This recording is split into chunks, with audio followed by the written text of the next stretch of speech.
नमस्कार मु जयंत कुमार भारिया आज वेलनेस कोच आज के 3.5 वर्ष है वेलनेस कहले हेल्थ वेल्थ केमती ठीक रही पार सुस्थ रही पार मेडिसिन फ्री लाइफ रहा से विषय में अवेयरनेस कर आज की 3.5 वर्ष हो गला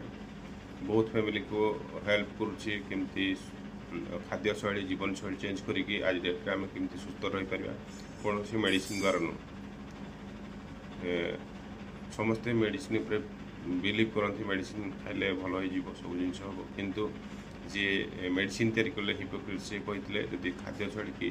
खाद्य ठीक टाइम ठीक ढंग से खाइबे ताले भविष्य में मेडिसिन खाया पड़ोनी आ जदि ठीक ढंग से खाइबे नहीं ताले मेडिसिन सारा जीवन खाई पारे जी मेडिसिन तैयारी कर किंतु ताको कथा को आम ध्यान से रखी आज डेट रे बहुत फैमिली को सुस्थ करने साहय करूँ तेणु आपण मैंने चाहते जदि आम साथ जोड़ी पारे थैंक यू।